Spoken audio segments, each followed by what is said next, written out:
What's up, everyone? I've been saying I was going to do this for a while now, but welcome to my home theater.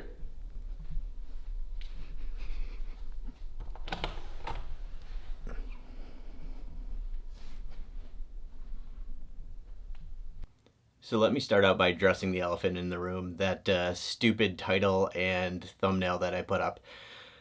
Yeah, is it clickbaity? Probably. Is it true? Sure. But I needed to try and drive some traffic back to my channel. I actually got demonetized because I don't have enough views.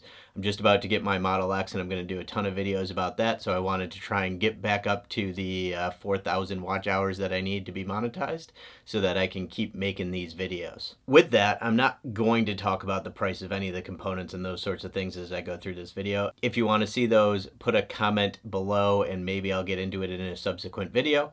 But because a couple of you has asked, this is more of just an overview of the home theater I built and the process. I started almost a year ago today, a rainy Memorial Day weekend. I knew I wanted to build a theater in the basement. I had a bunch of extra room. And it rained, and I got out a sledgehammer and started putting holes in the walls. I'll put a couple of pictures up. So it was one of those things, I had the space, I knew I wanted to do it. I actually found somebody on the internet to help me build some plans and pick components. They're called Home Theater Engineering. They've got some great YouTube channels. They build theaters over in Australia, but they also do designs for the space you have, components you might be able to use to really get what they call reference grade theaters. And after spending probably about 6 months with this one, by the time I had finished putting it together, they're absolutely right. I 100% enjoyed the building process for this. The time I spend in here is great.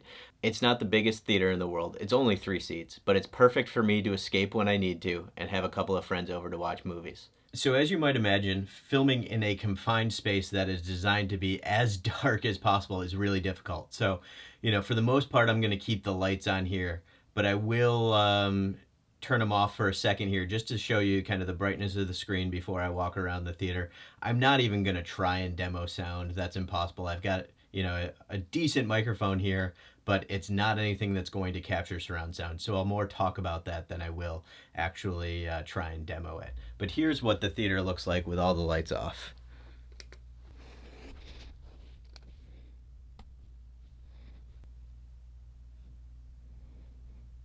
Before I go into talking about the components and what I've got in here, let me just tell you a little bit about the build process. This was 100% DIY.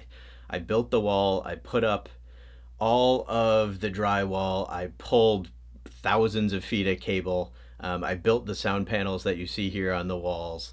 I did pay for somebody to paint it. I'm not good at it, I don't like it, so I figured why not at that point.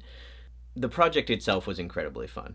I did it myself because I really enjoy doing that kind of stuff. I enjoy learning new skills. I enjoy going way outside of my comfort zone and trying something new.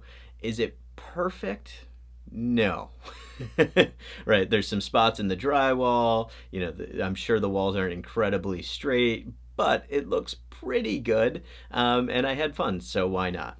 So let's start with the most important part, the screen. So that is a 130-inch screen in widescreen format. As you can see right now, I'm only using a piece of it because I'm showing the Apple TV home screen, which is 16:9. But when I'm in movies, that plays full screen, and it is incredibly awesome, right? When you're in a movie, there's no black bars. It just fills to fit the screen, and really, really enjoy it. It's incredibly immersive. Maybe is it a little too big for the room? Maybe am I a little too close? Sure, but I love it. The second most important piece is the projector. I'm focusing on the lens right now, but I'll walk outside because I put it in the other room. It does have a fan. It does make noise. So I put it in the bedroom next door. Let me turn on the lights here to make sure that it was as isolated as possible. In here, there's a piece of double paned sound insulated glass for everything to flow through. But, this is a Sony 4K laser projector. It's awesome. I'm going to hide it. I'll build a cabinet around it right here with a desk because this is a spare bedroom. But that's my next project. So the second most important thing is sound. And some would actually say that's the first. I love the sound quality in here. First and foremost, I've got sound deadening panels, which means it is incredibly quiet. The other thing is I actually double drywalled all the way around, insulated with rock wool, and used what's called green glue, which turns vibrations into heat. I can absolutely crank the volume up in here, and you can't hear it outside of the room. Some of the bass will get through if it's really loud, but for the most part, this room is isolated. So for speakers, I've got Procella speakers. There are 16 of them in here. Many of them are hidden in the panels along the side. I've got some on the ceiling. And the only ones you can really see are the subwoofers on the sides here. Those are 18-inch subwoofers. They hit really hard. The sound is awesome. But it is a 7.3.6 system. The reason I didn't do 7.4 is I've got a door in the corner and I couldn't find a way to put a subwoofer there.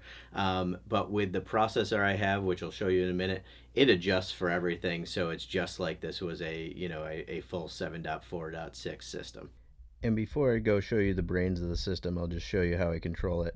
It's all one remote. It is a Savant system. I absolutely love it. It is a pain to get programmed because it has to be done by an integrator. So every time I change something, they have to come and charge me way too much money. But it's just a simple and clean system. You get your options for control here. You pick your device, it changes all the buttons, and it just works. Super simple, and I love it. For seating, I've got 3 Seatcraft reclining chairs. They recline, they've got lumbar, they're super comfortable, they've got chargers and all that stuff built into them. And for overflow, I've got a couple of these moon pods. They're actually really good. They're comfortable. They take a little bit to get settled, but once you're in there, super comfortable. And I've pulled one of these sound absorbing panels off the wall that I built myself, but you can see I've got the LED strips that just kind of come out of the wall. And then in some of them, there's the speaker that's tucked right in and hides behind the panel. So as you can see here, there's one in this one as well. It's totally invisible. Now let's go see the brains of the operation. It's actually in my equipment room. As you can see here, it's a long way away. Lots of cable I had to pull, but it's in this equipment room with all my tools, water heater, storage, Tesla, Powerwall, network stuff, and then the equipment rack for all the AV. I'm gonna pull that out now so it's easier to look in. So I designed this rack so it was easy to pull out of that corner just so I can do work and get behind it if I need to. Let's open it up and talk through what we've got for components. Hopefully that'll stay open. I'm gonna work from the bottom up. I've got these 2 Savant amplifiers here that are for whole home audio. I've got speakers around the house, same control system. I can use that remote, I can use my phone. Incredibly great system. This is a really beefy power strip. It's from Torus Power. It does surge projection as well as power cleaning, so it's really clean power going into the system so you don't get buzz or anything coming through the speakers. I've got 2 ATI amplifiers here. One is a 7-channel, one is a 6-channel.